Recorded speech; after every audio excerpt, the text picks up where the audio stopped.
Hello, and welcome to Contractor Outlook Newscast. My name is Heidi Ellsworth, and this is the newscast for the entire construction industry, looking at what the outlook is for contractors to really understand what they need to be doing, thinking about, or just being aware of for their business. So everything from weather to politics, and today, the topic that everyone is talking about, artificial intelligence.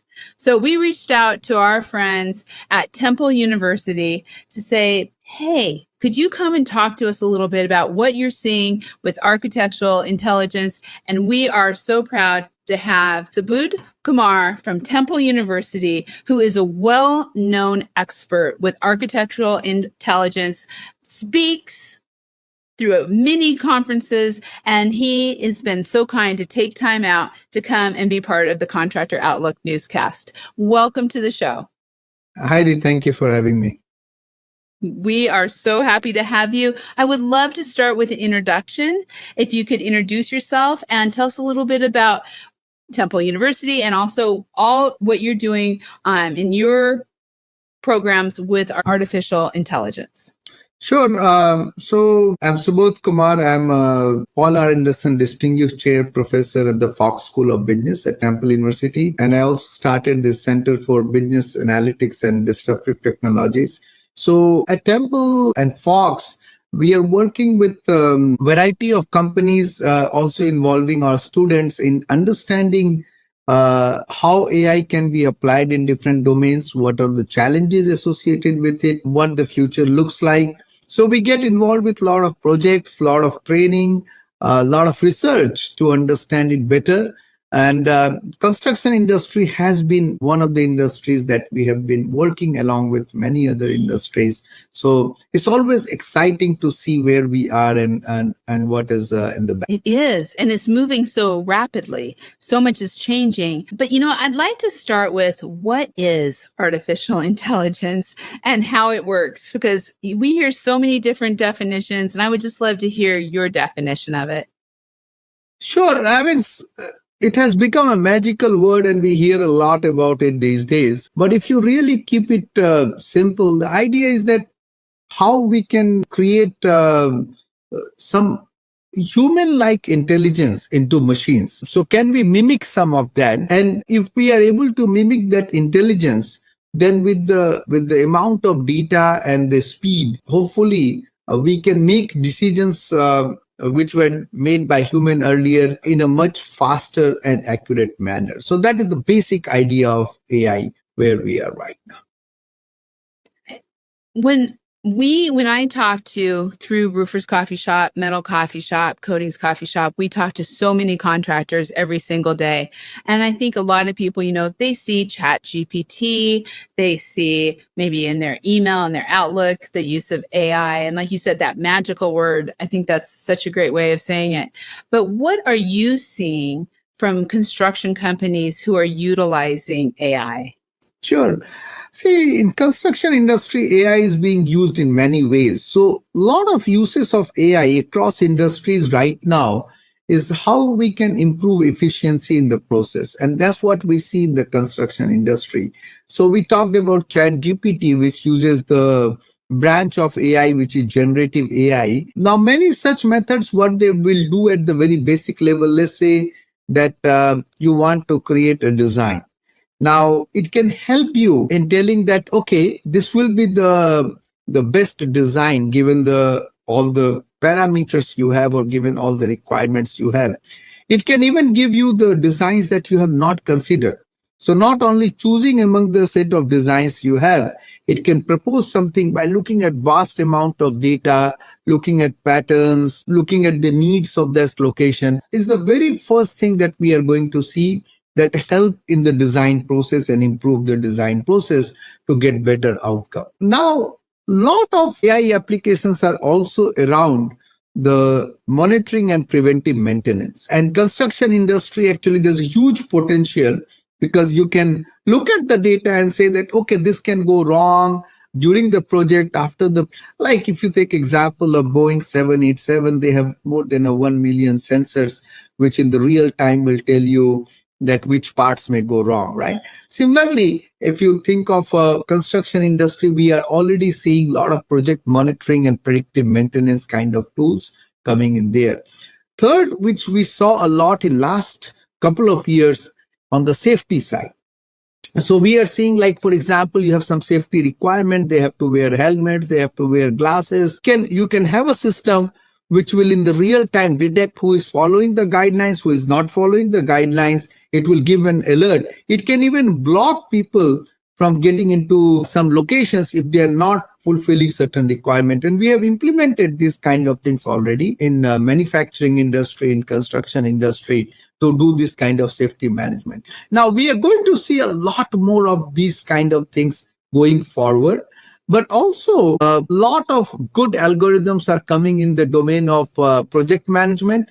We are seeing a huge advancement in AI in project management right now. And these are just the starting productivity improvement, a lot of documentation that is also going to AI right now. For example, creating contracts and modifying contracts. They can create documents now using ChatGPT and generative AI. So these are just some examples. I can keep going on, but these are some of the starting points what we are already seeing right now in the construction industry.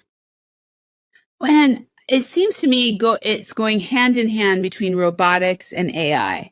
We have robots, tools, machines that are learning as they go. And we just saw one of our first roofing robots who actually is learning how to nail and gets better all the time. What are you seeing along that lines with AI and more the automations and the robotics? So automation has been one of the key pieces of AI right now. And we started seeing a lot of these kind of robots in warehouses, right? So Amazon started putting warehouses full with robots. Like in Delaware, they had a warehouse where they had more robots than human actually. And we are seeing more of that. Now in the construction industry, we have started seeing, one of the key things with the current state of robots and AI is that they are very good in repetitive tasks. So if you give them the task which you have to do the same thing again and again, the AI automation is great and robots will do great. If it requires a lot of interventions and a lot of thinking, that's where the problems start happening. So it will do very well, but it can make a lot of mistakes as well, because the intuition and the common sense is still not as great in AI as you would expect it to be.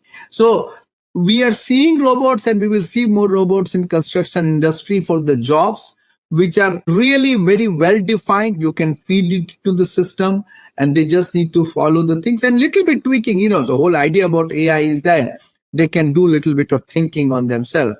But if they have too many options in the real time and you want to get a job done, we are still not there. We'll get there, but we are still not there yet. We've seen bricklaying robotics that learn from it, but you're right. Usually a large expanse where it can be a very repetitive motion as it goes through. You said one thing that really caught my attention, and that was as the big mistakes, right? Yeah. So if it's not the right thing that you're using it for, the big mistakes can be even bigger. What are you seeing as some of the major risks with utilizing AI in construction? So one of the things, as I told, is, you can have a system which is, let's say, 95% accurate, right? Now, many people say, well, if it's 95% even humans are not that accurate, so it is very good. And you can say, then we should use it. That's the one side of the story. But the problem is that the mistake, those 5% mistakes, how fatal that mistakes could be, right? So when you are dealing with humans, if those 5% of mistakes, they're not very big, it's okay. But if they are very basic mistakes, that's a problem. And I'll give you one parallel. We are seeing very similar problem with all these autonomous vehicles, right? Driverless cars and all. They are very, very accurate. The percentage of accuracy is a lot better than what humans can do. But the kind of mistakes they do, sometimes they will see a truck in front of them, they would not stop, which a human would have stopped, right? We should not just look at the percentages. We should look at what could be the possible problems and what are the implications. I think we have to be very careful with that right now. So a lot of AI is very good to be AI assistants, but the replacement part, they are very good to be replacement for chatbots. In place of customer service, they ask questions. Good. But right now, with all other AI, but we should create a system where they will give an alert that I'm not sure here. Can I get some help? So human machine collaboration is extremely important right now. That's the one thing. Second thing is that, let's say if companies using this AI wave, somehow they fall prey to either some kind of revealing sensitive information or doing things that they should not. I think that is tricky right now. And I'll give you a very simple example. When all the policymakers started saying that this chat GPT or generative AI should not tell people how to make bombs, right? So if you go and search how to create a cyber attack, they will say, no, no, no, I cannot tell you. That's not good. But you can cheat. And there was one experiment where people went and asked that, oh, somebody's trying to do a cyber attack on me, what they might be trying. And then it will give you the whole list. They might be trying A, B, C, and D. So till now, it's very easy to fool. So what if a hacker or attacker fool your system, AI system? That has been the huge problem. And Google right now created their Gemini and they're struggling to have the system which does not have these problems, right? So misuse is a huge problem. But some of the things that are very important, one is are they doing in the responsible manner? Responsible comes with the biasness, the ethics. They can do things, but they be doing things, right? We are seeing a lot of deep fakes where people can use other person's voice to imitate and the video. That is a problem. And the AI systems are vulnerable to that. So how to do that? Also, one danger people say, what if the AI start taking decisions on their own and they overpower human? Now that sounds more like science fiction. And I will say it is science fiction at this stage. I don't think we have that big a problem. I will say that is more controllable. But I think the bigger problem is that avoiding biases, avoiding common mistakes, avoiding the ethical problems, and how to make sure the system does not fall prey to all the attackers. I think these are some of the main problems. And also one thing, the transparency in and responsibility. Those who are using, they have to use in the responsible manner, and there should be very transparent what data is used, right? If the data is not used from my context, let's say in the construction industry, AI is built based on all the data from Hong Kong. Now, that does not necessarily apply to the US data, right? But if you do not know, you will think, oh, this is an algorithm with 98% accuracy. So that transparency is very critical, and it's a huge risk right now. If we do not understand that, we may use it for things that we think will give us great result, but it will not. And we can be in a mess. Yeah. And what I really take from all of that too, in listening to that, is there's unforeseen consequences that we may not even be aware of yet on what effect. And I think we've seen that actually in some ways with our young people, our next generations coming up. How is this affecting their learning? How is this affecting people, new training coming into an industry like construction or different areas? And then of course, as everything is a tool, so it has to be used ethically. And I love that. I think that's a big struggle, or I shouldn't say struggle, that's a challenge for us as a society overall. Yeah. And I think one way to think is that, when internet started, nobody knew that within 10 years, we will have social media. Within 20 years, we will be filled with TikToks and Reels. And we can right now talk about all the social implications and all. But there's no way even the smartest person on planet in 95 would have guessed that we will have TikToks kind of thing, right? So we cannot see that. So the only way to do is that we have to be dynamic, both from the the user side, the companies who are developing, as well as policymakers. We need to be very agile in making sure that we adapt to what we see, because we cannot see everything. There's no way we can see. No. We are only seeing the tip of the iceberg right now. So it's just the starting point. And where is it going to go? That is so interesting. So one of the things that we struggle with, and I think many industries struggle with, but the construction industry overall has had a real struggle with labor. We are in a large labor shortage, and we also are in process of trying to attract the next generation to construction, both within management, but also very much so as skilled labor in the field. How do you see AI potentially helping with that labor shortage and also helping in the attraction of that next generation? I think this is where AI can play a very, very important and useful role, especially in the context of the US market.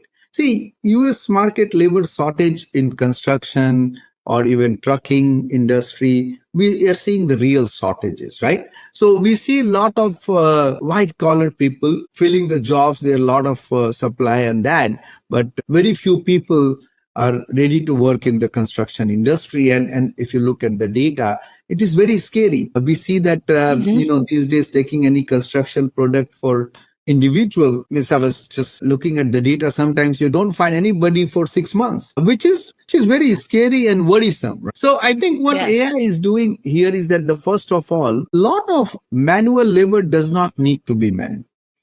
We are wasting the time of our workforce in that. So AI, we have to identify as a repetitive task or some of the tasks, which is like sorting material, tracking inventory, right? Earlier, we'll say that these are the different type of art. We have very good image analytics. They can take images, they can sort things out very easily. It's out there and they're extremely good. And the mistakes they make is not going to be fatal and it is much less than human. Tracking inventory, pretty good, right? Even paperwork, we don't need to require that much paperwork. So that's the first place I think AI is helping. The second thing is that we have a lot of inefficiency in the construction industry. So what AI is helping now is that how we can optimize the process. So AI does not remain just a fancy buzzword. It goes beyond that. It can run nice algorithms in the background and it can solve that problem. Another issue of labor shortage comes from the bad prediction and planning, right? Or bad skill matching. We don't have a good skill matching. AI is again playing a very important role in that. It can do the predictions. It can do very good skill matching compared to what we have right now. Another reason people don't want to go to construction many times is the safety part. And I have earlier mentioned that safety can be a lot better with the AI, and it's already happening. A lot of time is wasted in training.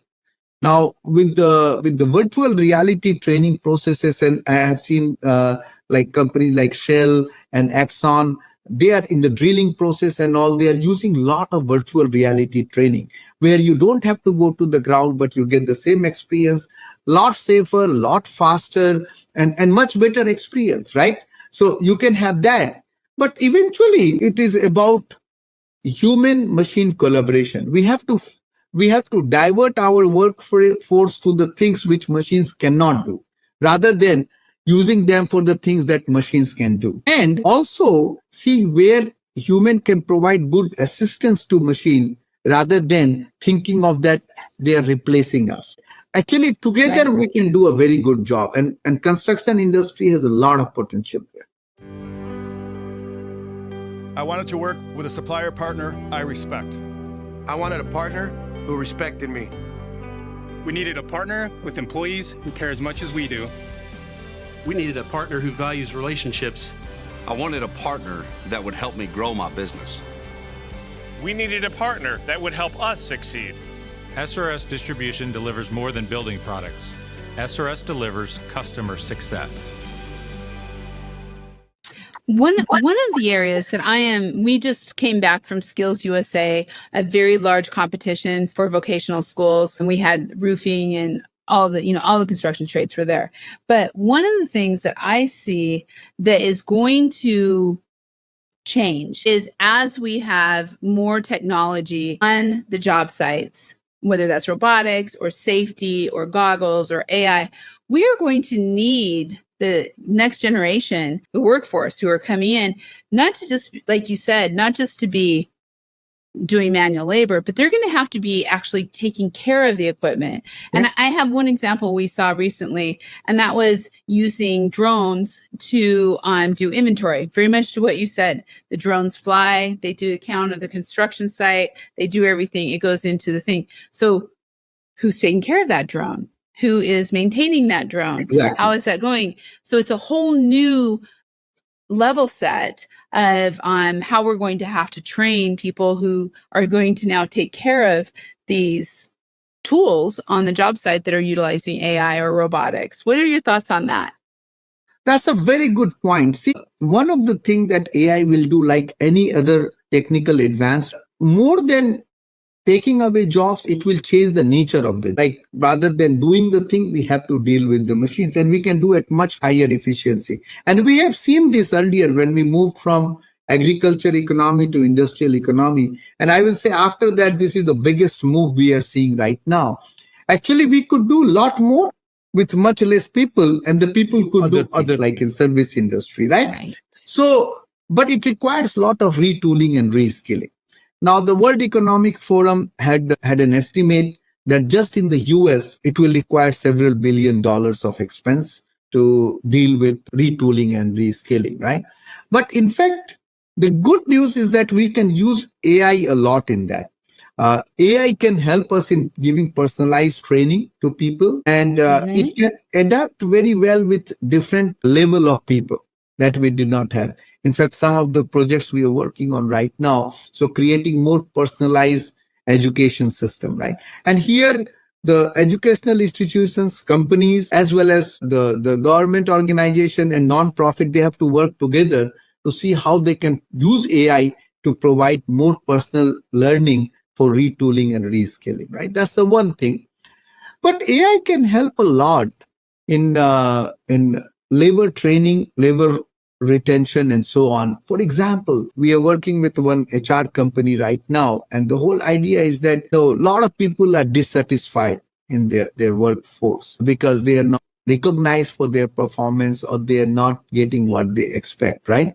So can we create AI for that? That's what we're working. AI can capture how you are performing in day to day, what you are doing well, what you are not doing well, rather than just having an end of the year recognition. So AI can use for a lot for recognition, finding out your positives and negatives so that you can be properly validated for that. Also matching with the right job rather than giving you a job what you can do. All of these things, I think AI has a huge potential, which will not only prepare the workforce for the future, but also keep them happier. But it comes with a challenge also, that the companies who will not be dynamic and adapting well, they will be left behind. So both the people and the companies who are not being ahead of the curve and thinking forward, they will be in trouble right now. I can't agree more. That is so true. And I love what you're saying about actually using AI to have more instantaneous feedback on performance, on safety, and all of that. And to me, that usage and those initiatives are going to be a retention tool and also a promotion tool for employees. Again, going right back to what you just said, that the companies that are on the front end of this are going to they will have the best employees also, because people will want to work for them. So It's going to be a talent. It'll be drawing talent into these big companies that are progressive. Yeah, absolutely. And this is where I think the messaging need to go out, and those who are able to capitalize on this, they will be the winners. And I know that there are some companies who are really trying to look forward, but some companies are stuck because of either their culture or the mindset.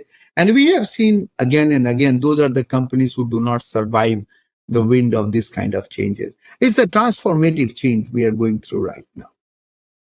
I was just going to say, I wanted to touch back on that transformative change, where we're looking at from, the Industrial Revolution, we are now in the technology or technological revolution, which we've been in for a little while. But AI is really taking that up to the next level. And is this still considered part of our technology revolution, or is this kind of something even more? Well, I will say that it is part of technology revolution. But what has really changed in last 2-3 years after we saw generative AI and the huge leap in image and video analytics, that is taking us to a very different level. Because till now, the whole AI was built in the idea that can we give better predictions, right?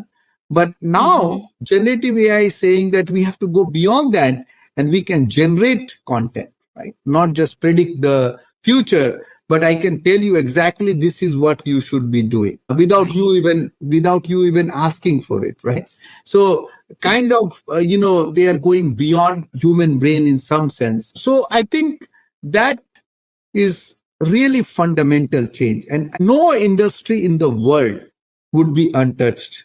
And the healthcare, retailing, manufacturing, construction, they will be on the forefront, but everybody will be touched by that. So I think it is little more than what we have seen in last 30, 40 years because of the advent of the generative AI and some really cutting edge algorithms in with the deep learning, neural network, and so on.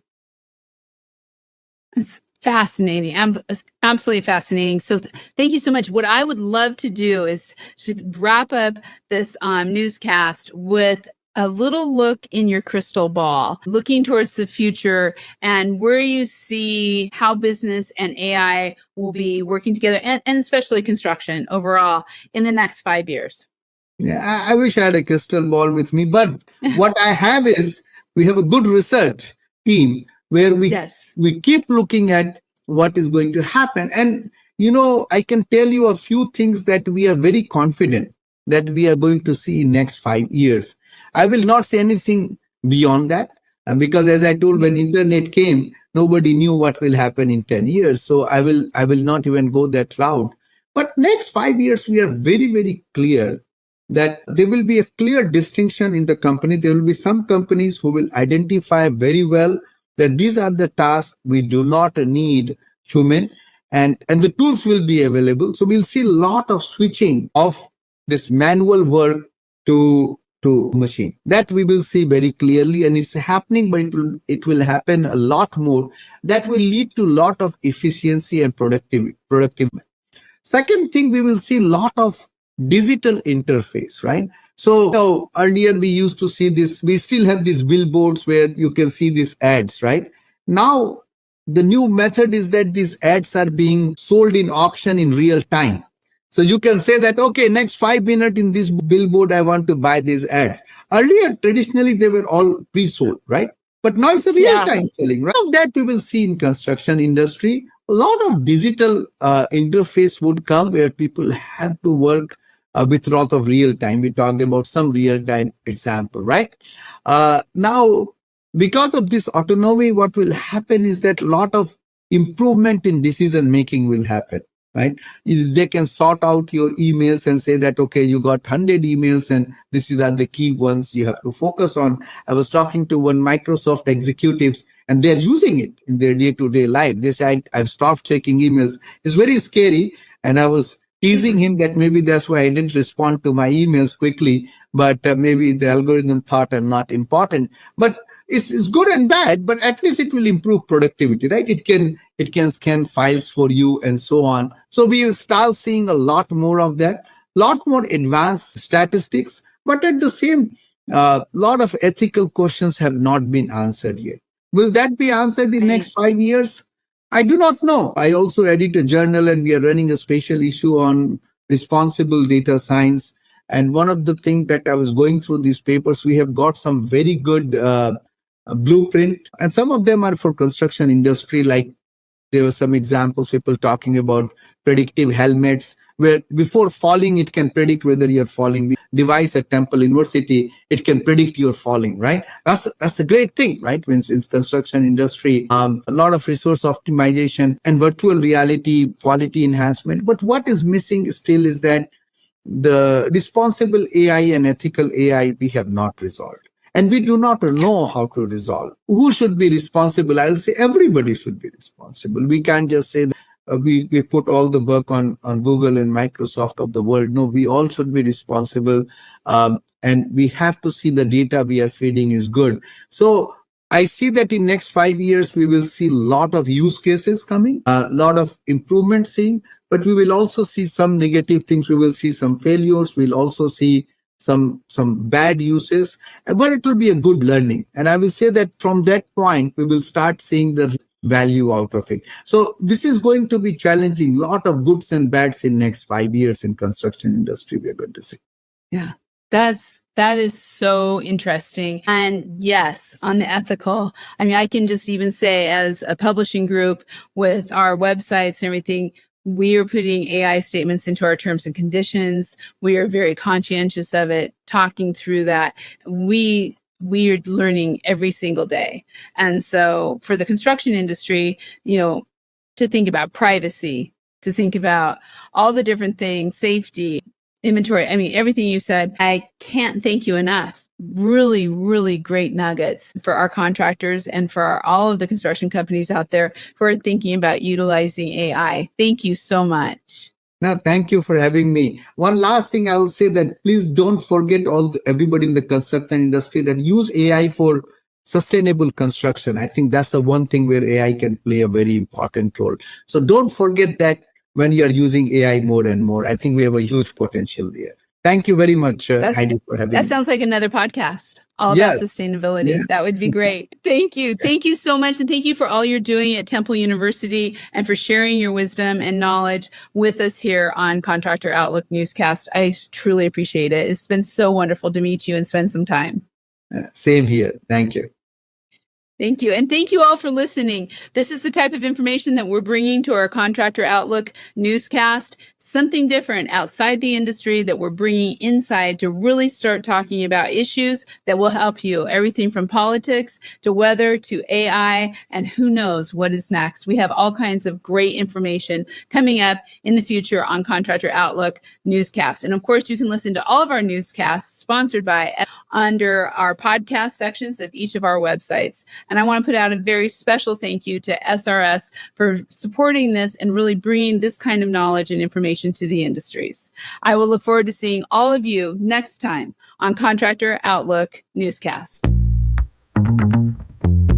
Thanks for tuning in to the Coffee Shop's Contractor Outlook Newscast. Learn more at thecoffeeshops.online and subscribe to get notified when the next episode launches on the first Wednesday of every month.